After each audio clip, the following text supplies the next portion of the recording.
If you're really angry or nervous or stressed out, then one of the best things you can do is just take a deep breath. And why is that? Well, it's because your breath is to your body kind of what drums are to music, right? Like your breath sets the tempo for everything else you do. If you're breathing really fast, then your body's going to say, "Oh, he's breathing super fast, so things must be bad and we have to panic." And if you're breathing really slowly, it'll tell your body like, "Hey, everything's okay, so we can afford to calm down." It turns out that just breathing correctly is one of the most important things you can do for your health. It's more important than eating well, it's more important than having good genes, it's more important than exercising. If you just breathe the right way, then you'll be healthier. There are two reasons for that. The first is obviously that oxygen is kind of important to our bodies, we depend on it.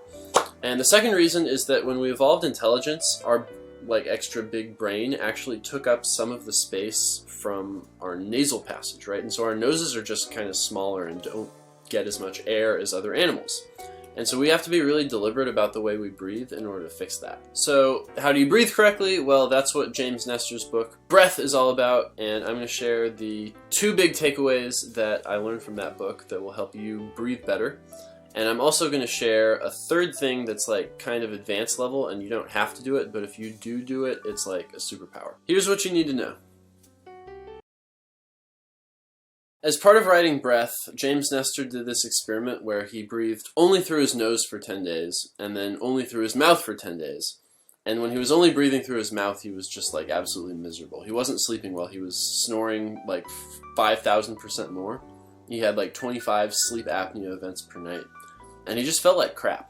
And then he started breathing through his nose, and everything became better. Animals actually only evolved the ability to breathe through their mouths as a backup, right? It's supposed to be there just in case your nose gets broken or you can't breathe through your nose or something, so that you don't suffocate if you can't breathe through your nose.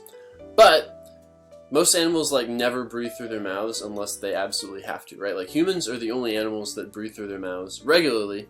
And it's because of that nasal passage thing that I mentioned earlier, where our nasal passages are smaller because our brains took up that space. And you're probably asking, well, why does it matter? Why can't I breathe through my mouth? And the answer is because there's a whole bunch of weird stuff in the air, right? The air isn't just pure oxygen. There's little particles and dust and stuff. And if you're breathing through your mouth, you're getting all of that straight into your lungs. But if you're breathing through your nose, there's little hairs in there that filter that stuff out. So you get purer air if you breathe through your nose. Breathing through your nose is harder sometimes. Right now, I have a super stuffy nose, and breathing through my nose is kind of uncomfortable. But I have to do it because if I breathe through my mouth for too long, then I'll feel like crap. So I just kind of have to fight it and breathe through my nose anyways. And so do you, right? If your nose is stuffy and you've been breathing through your mouth because it's just too hard to breathe through your nose, I would encourage you to fight it and try and breathe through your nose. And I think that if you do, you will start to feel a lot better. You probably think that the whole point of breathing better is to get more oxygen. And you'd be wrong, because it turns out that our bodies actually have 3 times as much oxygen as we need. We're not in any danger of suffocating, right? If you hold your breath for a long time, nothing bad's going to happen. But what your body needs more of, ironically, is carbon dioxide. And why does your body need more carbon dioxide? Well, it's because your body uses carbon dioxide as your body doesn't know where to send the oxygen. So your body looks to see where there's carbon dioxide. And wherever there's a bunch of carbon dioxide, your body will say oh, that part's working really hard. If there's if you've been lifting weights or something, and there's a lot of carbon dioxide buildup in your arms, your body will send more oxygen to your arms. And this is why it's not good to hyperventilate, right? When you're hyperventilating, you're breathing really, really quickly. What you're actually doing is you're breathing out all the carbon dioxide, and you're taking in a bunch of new oxygen, and then you don't have any more carbon dioxide, and so your body's well, we've got all this oxygen, but we don't know what the hell to do with it. So, you want to breathe more slowly. You want to take longer and deeper breaths. James Nestor recommends about 5.5 seconds inhaling, and then 5.5 seconds exhaling. In the last third of the book, there's this anecdote about this guy who runs marathons shirtless in the Arctic, right? He goes to the Arctic Circle, and he goes to Norway and Sweden and whatever. He takes his shirt off, he runs a marathon.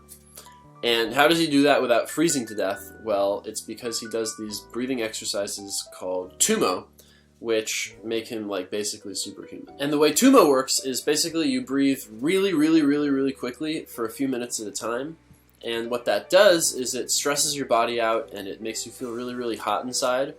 training your body to deal with more stressful environments, which lets you, run marathons in the Arctic and sit in an ice bath for an hour at a time and all this other crazy stuff. I don't recommend just like trying it at home without guidance, but if you're curious, you can look into it. Another cool thing you can do is you can hold your breath, right? If you're going swimming or you're going running or you're exercising strenuously, then try holding your breath for a little bit at a time, with proper guidance, of course.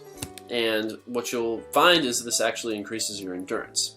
And why does that work? Well, it's the same reason that altitude training works, right? If you go to Denver and you run a marathon there, then you'll be better at running a marathon when you go back to sea level. The book goes into a few other techniques, which I don't really remember. Those are the two that stood out to me. But the point is that there's a whole bunch of cool stuff that you can do by just breathing differently or breathing properly that will make you better. This is something that yoga masters have known for like forever. And now modern scientists are discovering it, so you can use it. Anyways, thanks for checking out Theo's Book Club. If you're new here, if this is your first time watching one of my videos, welcome, welcome. My name is Theo, and I make brief videos like this one, going over the big ideas in the books that I read so that you can learn everything that I learned, and so you can decide which books you want to read for yourself. If you like this video, I hope you'll do me a big favor. Hit the thumbs up button, it's right down there. And that tells YouTube that this is a good video and that they should put it in more people's feeds. Also, if you want to watch more educational book review videos that make you smarter, instead of, distracting memes and dumb shit that makes you dumber, then hit the subscribe button. And until next time, take it easy and have a great day.